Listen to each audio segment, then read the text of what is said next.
Welcome into another Behind the Beatdown interview edition. I'm David Hayes along with JD Muzinski and Robert Moriarty, and our guest this time is Matt Lee. Matt, what gym are you with? Tell us a little bit about yourself and what gym you're with. Yeah, man. So I'm the owner, head black belt at Bayside Jiu-Jitsu out in East Point. We're under the Warrior flag. Professor Vic Rosati, third degree black belt out of Georgia. He initially it was Gracie Baja. When I was a blue belt, I kind of dropped that lineage. When you get that big, it becomes very political, kind of weird. You know, you go to a tournament and you see people with the same flag and you're like, don't even talk to each other. I don't know, it just was kind of strange. He dropped that and became Warrior. And since then has grown it to about 8 or 9 gyms, many of which are MMA heavy. All of them are competition heavy. And it's been great, man. He's been my professor from white to black. I think people watching this interview would like to know, like when you said lineage right there, I have no idea what you're talking about. So explain to us what that lineage means. Yeah, so we can trace, basically my black belt came from Professor Vic. Okay. His black belt came from Professor Dungy. Dungy came from Carlos Gracie Jr., who got his black belt under Carlos Gracie Sr. So tracing it all the way back to the Gracie family, the original Gracie family. So we're like 5 folks removed from the Gracie family. And it's neat because when you see all these different branches of the jiu-jitsu tree, you can kind of see like whoever those head founders were. You can see some of those techniques and the style. It's all jiu-jitsu, but over time it evolves. And whoever your professor is, you kind of see that in the training and on competition mats. And so it's pretty cool. We got a really strong, cool lineage. That is very interesting right there. So Rob, what question do you have for Matt? So with the growth of, we'll start with how we met. Yeah. There we go. These are my favorite stories. We were trying to match a youth grappling match for one of our events, and Thor over at Emerald Coast Jiu-Jitsu is close, puts a lot of people on our cards, and I'd reached out, and he had referred me over to Matt and said that he's got some young grapplers, a developing program over there, and it was quality. And, you know, that means something.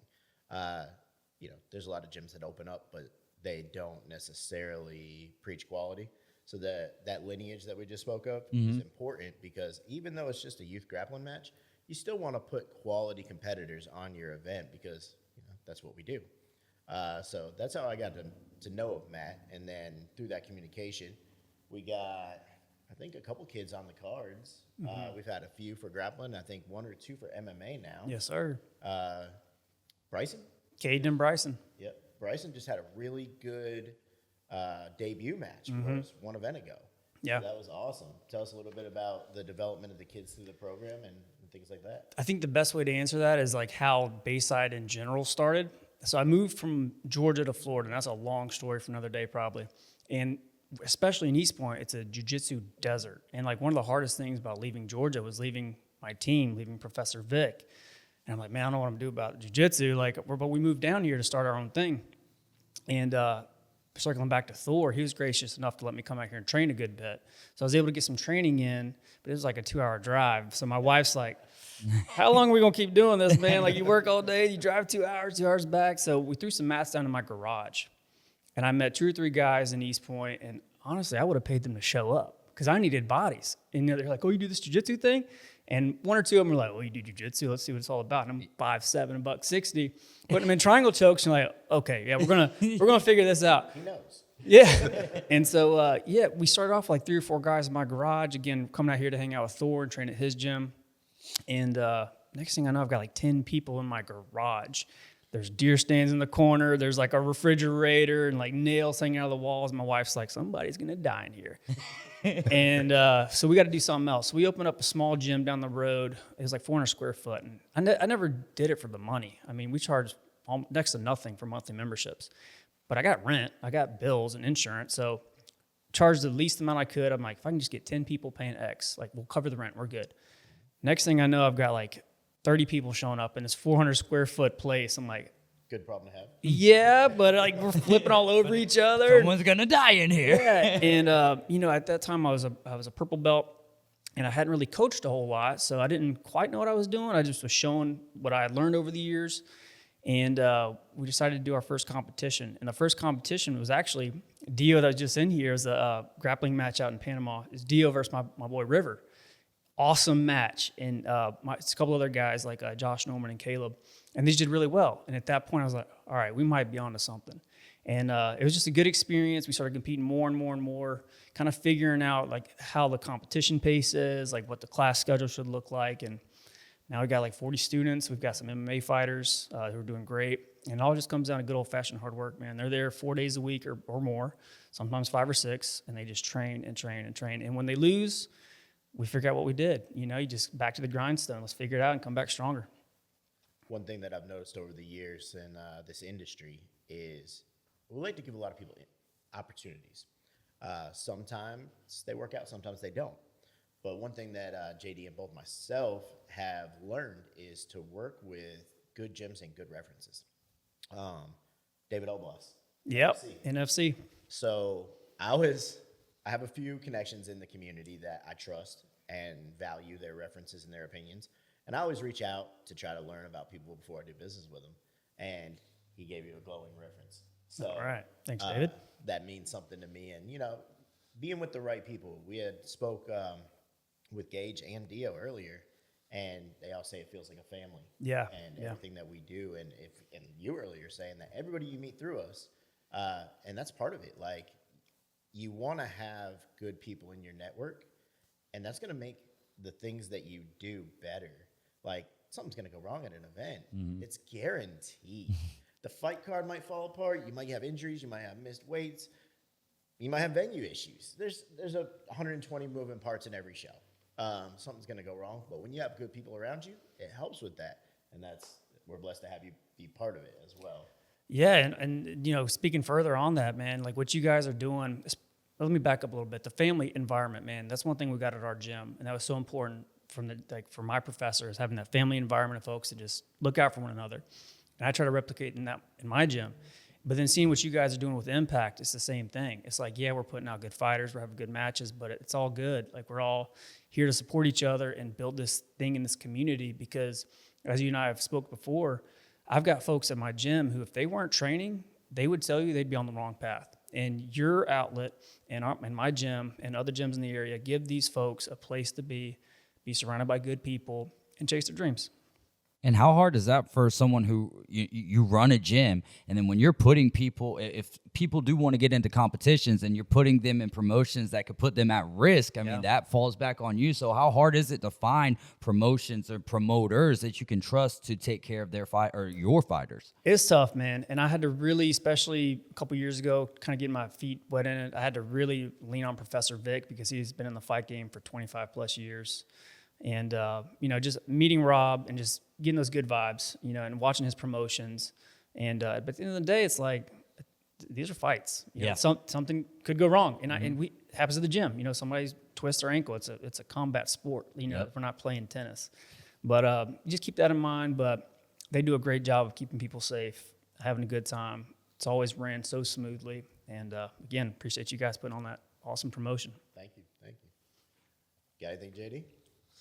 I was just thinking, like, isn't it crazy how some of the best things, like, start in a garage? Like, no, seriously. Like, I mean, some of the most amazing things can start in a garage. So, what's Apple the growth computers. plan from you for, beyond this? Because like you said, you came down here, nowhere to train. You're traveling all that way to Thor's, and then you start in your garage, and you had 10 people. Now you got 30, 40. What's the end goal? Are you just happy where you're at, or just taking it where it goes, or? Man, I try not to look too far into the future. Yeah. I don't want to get paralysis by analysis and create a business plan. We're just going to grind it out, man, and go where God takes us. That's what we're going to do. And I think if you just keep putting your head down, keep grinding, things are going to happen. Opportunity's going to show up. And if you're prepared when that opportunity shows up, you're good to go.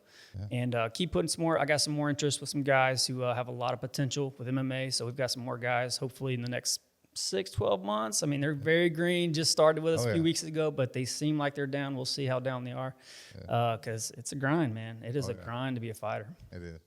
Well, what would you say to a parent or maybe a youth who's watching this right now who would want to get involved in the sport of MMA?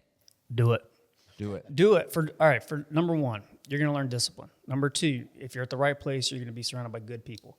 Number three, you're going to get confidence. And that's probably my biggest reward is seeing some of my younger students who are now, they started with me when they were 10 or 11. Awkward.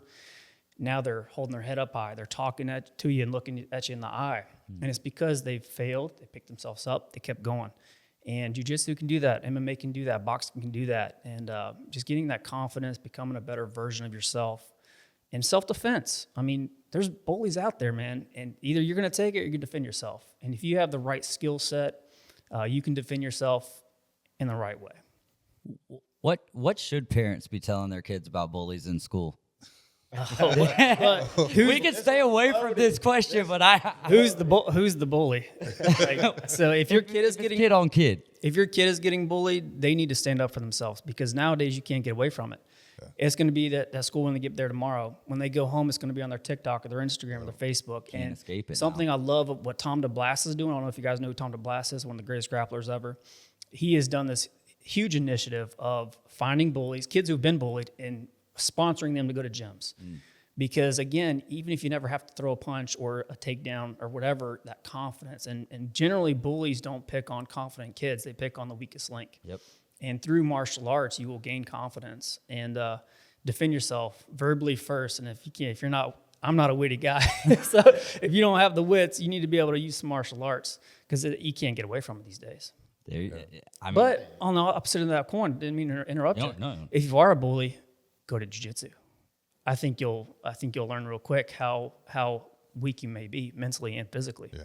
And this you could evolve. You could become a better person. I don't think I've ever heard that twist put on it like that. I like that. It's true. I think both sides of it work in the sport, because there's always levels to everything. And, we're all human. You could get cocky, but you can also get humbled. Yep. So, sure. The sport will do that. I remember growing up, there's different parenting styles. So I think, there's always a variable there with the parent. Right. But getting them into a program that shows discipline and teaches that discipline, and just because you can beat somebody up, it doesn't mean you have to, which is part of the martial arts training as well. But I remember growing up, my mom, always peaceful. Like, she's always wanting to make everybody else happy. And dad was like, kid picked on you on the bus. We walked down to his house. He knocked on the door. That kid's dad, and we fought in the yard. Yeah, that's good dad right there. I think that's how it should be, though. Yeah, like, for if you're gonna keep talking, and there needs to be, we need to be able to fight. And I mean, be capable. Yeah. Doesn't mean you have to fight. Yeah. But you're capable of fighting. And there's that whole theory of toxic masculinity and all that too, which is, in my opinion, BS. Like, you're trying to make open it up, maybe we can die. like you're trying to. It's natural. Yeah. That's the natural order of things and the way that it's always been, and people are trying to control it. So, I think it's better to be a warrior in a garden than a gardener in a war. Man, it's funny you say that, and we're in a tattoo shop. My sleeve is a warrior in a garden. It is a samurai in a garden, literally. Yeah, literally. Bro, I'm telling you, it's real. Yeah, literally. The timing. It's the mindset, man. Yep. So your favorite thing about coaching, what's your drive to coach and continue possibly the lineage of jiu-jitsu? The reward I get from my students. Seeing them succeed, or if they fail, coming back and learning from those failures, because life is going to knock you down. That getting third place or not placing at the tournament, that's nothing in the grand scheme of things. You're going to get knocked down. And being able to come back the next day with your head up, figure out what went wrong, and tweak it and keep working on it. And that fortitude and just being able to push forward, watching these kids grow and the teens grow into young adults. These are folks that are going to be in our communities. And if I can have just a little bit of influence on them in a positive way, that means everything, man. That's my motivation. After a long day of work, I got to show up 2 hours, 3 hours, 4 hours sometimes at my gym for my students. And I'd be lying if I'm 100% motivated every single day. But you just got to remind yourself why you're doing it. What's your why? And that's my why, is seeing these folks grow into really better versions of themselves. And I'm about to put a shameless plug in here, because when you ask me my why, and it's not about the accolades. It's not about the Hall of Fame in Florida MMA. It's not any of those things. It's really about the impact that you make on people's lives. Yeah. Same thing applies, like the impact that you make on your students. And that's the beauty about this sport and this industry in general. A lot of people look at it as just fighting. Yeah. But it's really so much more. I wanted to say that whenever we do the Behind the Beatdown podcast, I wanted to open up with like, I know a lot of people come to these events and they're entertained, but the closer you get to that ring, to that octagon, to that cage, and the more that you're interacting with the fighters and the coaches and everyone who's putting the events on, the more that you're like, that's what everyone sees, but that's not like you just don't get it unless you can see behind that veil a little bit and see the mutual respect and see how these guys, like I call football games, and sports is like the love of my life, and this is a sport, and the way that you guys talk about it is the same way that coaches sit there and talk about breaking down the film, and I can, when recognizing that, which I've always loved this sport, but when you know something better, you can love it more. And because of you guys and what you do for the youth, because community is so huge to me. And so seeing kids who might not have the chance or might follow a path a little bit differently, but now discipline comes in their life, self-control comes in their life, and now they're different human beings because of something that other people who have no idea about something or are ignorant about just think that it's, he needs to be aggressive or whatever. And it's like, you're so far from the actuality, the reality of what this sport and all of the styles bring to the table. Yeah, couldn't agree more. 100%. I think there is something that I was missing though, right? Are we talking about the partnership, or is that on a different? The partnership with All in One. Yes. Yep. So you guys are basically the jiu-jitsu version of All in One. You guys partnered up. Yep. They are doing a lot with the youth wrestling and Yeah. things out there. Awesome stuff. I think what you bring to that table is a little bit of legitimacy on the ground game. Yeah. So maybe dive in a little bit on that. That one is a funny one. I didn't know Jacob 2 years ago. One of my students, his dad was selling a side-by-side or buying a side-by-side. I can't remember. And he linked up with Jacob. He saw it on Facebook, drove out to the gym, where his gym's at his house, and was like, oh, y'all do MMA out here? He's like, my son's a gray belt at Bayside Jiu-Jitsu. And then he started carrying Caden over there a little bit. So Caden starts cross-training. Some coaches are like, no, that's my student. I'm like, listen, I get this from my professor. I'm like, you cross-train all you want, man. Pick up whatever you can, bring it back here, share it with the boys, So next thing I know, fast forward a few months, Jacob rolls up to the gym on an open mat with like 8 or 9 guys. I'm like, are we getting dojo stormed right now? Like, what's going on, man? But no, as you just saw with Dio, man, they just brought this cool vibe. They wanted to get down. They wanted to learn, but they were respectful and cool and humble. And we've been partnered for about a year now, officially. Like, they are now an official affiliate of Warrior Jiu-Jitsu, like we are. And it's been great, man. They're learning more jiu-jitsu. My guys are learning more striking and more wrestling. And it's just been a great synergy. And we're putting out some good folks. And it's because of he and I, we just got that synergy, man, working together. I remember when we first found out about it, me and JD are like, man, what the hell? Now we can't even match these guys. Jake sends me a message, and I'm reading it, and I'm like, he's like, we're not going to fight any more Bayside Jiu-Jitsu guys. I'm like, okay, why? Explain. Yeah. And then the partnership came through, and I was like, all right, I get it. Yeah, it's been great, man. But yeah, it's awesome, and it helps build better fighters because you can help them in ways that they can't inside their own gym yet. Yeah, you got to be aware of your deficiencies, and I knew our striking was lacking. I mean, even though Warrior has a strong MMA program, I didn't bring that down because I never fought MMA. I'm just a jiu-jitsu guy, and he has a awesome striking program and wrestling, and a lot of our jiu-jitsu is, if you do that takedown, you're going to get kicked in the face. So being able to learn from each other and be aware and honest with ourselves on where we lack, and together we're just making a force, man, and it's awesome. I love it.